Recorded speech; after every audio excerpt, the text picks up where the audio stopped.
গোবিন্দ মাতাকে বাহুতে রাধারানীকে তুলার বালিশে ঘুমাতে দেয় না বাবা। কেন বলুন তো? সীতা বলতে রাধারানীর মাতাকে তুলে নিয়ে নিজের বাহুর পরে শুয়ে দিলেন। কারণ ওই তুলার বালিশে তো বাবা রস নেই, তুলার বালিশ রস বিহীন। আমার রাধা গোবিন্দ হলো রসময় মূর্তি, সেখানে কি বাবা তুলার বালিশের স্থান হয় গো? হয় না, তুলার বালিশের স্থান হয় না। তাই তুলার বালিশে আর আমার রাধারানীকে প্রেমময়ীকে ঘুমোতে দিলেন না, নিজের বাহু থেকেই শীতান করেছে। তবে বাবা রস পাওয়া যাবে কোথায়? জ্বলছে বৃষ্টিক্ষ রস, দুর্গন্ধ সার, শর্করা শীতল মিশ্রি উত্তম মিশ্রিয়া। শর্করা শীতল মিশ্রি উত্তম মিশ্রি আর বললেন বাহাদুর। রস পাওয়া যাবে কোথায় বাবা? হরে কৃষ্ণ সাধুর বাজারে। তবে বাবা একটু দণ্ড দ্বারাও রস পাওয়া যেতে পারে, একটু দণ্ড।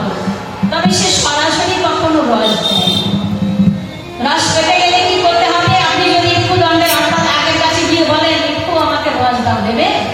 দেবে না। রস পেতে গেলে কি করতে হবে? একটু দণ্ডকে মালাই করে ফেলতে হবে। হরে কৃষ্ণ। মালাই করে ফেললে দেখবেন সরকার বাহাদুরের মালাই কর, মালাই করে ফেললে দেখবেন দর করে রস বাহির হয়ে আসছে। হরে কৃষ্ণ। তবে সেই রসের আয়ু কত সময়? পরমায়ু মাত্র 5 থেকে 6 ঘন্টা, তারপরে রসের বিকার আছে। সেই রস আর রস থাকবে না। হরে কৃষ্ণ। যদি একটু বেশিক্ষণ রাখতে হয় কি করতে হবে? রসটিকে জাল দিতে হবে বিহান দ্বারা।